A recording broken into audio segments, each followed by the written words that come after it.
Hello friends, welcome to our channel CA ATUL Mangal. I am CA MISHRA. In today's video, we will explore the topic of deduction aspect of interest paid on a housing loan. Let's start with a common question. What are the benefits available from a housing loan for your income tax return? The most important part is whether you are filing your return with old tax regime or the new tax regime. If you are filing your return with the old tax regime, deductions are available in two components: interest payment and principal repayment. Maximum deduction for interest paid on a self-occupied house property is rupees 2 lakh. For a let-out property, there is no upper limit for claiming interest. This deduction can be claimed from the year in which the construction of the house is completed. But in a let-out property, your maximum deduction is rupees 2 lakh, which can be set off from other heads of income, and any amount exceeding rupees 2 lakh will be carried forward for the next assessment year.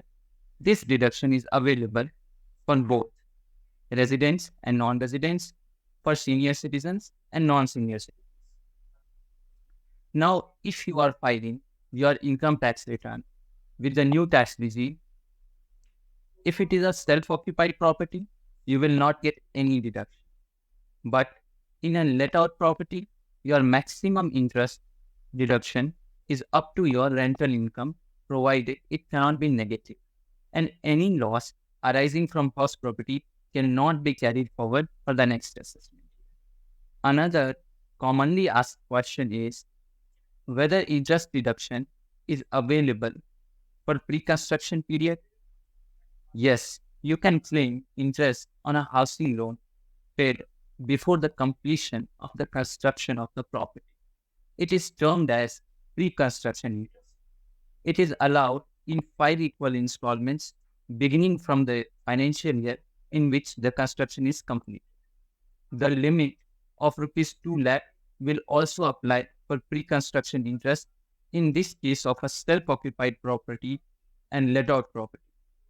Further, a question arises as to whether deduction can be claimed for 2 house properties. Yes, the above deduction can be claimed from the assessment year 2021. Only 2 properties selected by the taxpayer will be considered as self-occupied house property, and all other properties shall deemed to be let out for the purpose of computation of income under the head house property, and can claim interest on a home loan as a deduction. However, the total limit of rupees 2 lakh still applies. In case of a let-out and self-occupied property, and remaining losses after maximum limit of rupees 2 lakh, if any, will be carried forward for future years. Now let's talk about the deduction for principal amount, stamp duty, and registration charges. Besides claiming the deduction for a principal repayment, a deduction for stamp duty, registration charges can also be claimed under Section 80C, but within the overall limit of rupees 1.5 lakh. Deduction for a joint home loan.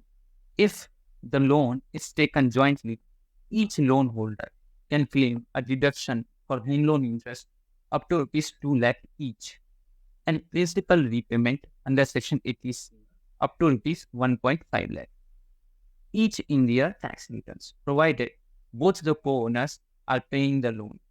To claim this deduction, they should also be co-owners of the property. So a loan taken jointly with your family can help you claim a larger tax benefits. Let's discuss some general guidelines for taking interest deduction. Deduction is available on approval basis. Actual interest payment is not required. Interest on unpaid interest is not allowed. Any brokerage or commission paid for raising the loan is not allowed. Interest on fresh loan taken to repay the original loan is allowed as deduction. That concludes today's presentation. We hope you find the video informative and enjoyable. Thank you for watching. For additional content like this, please consider subscribing to our channel.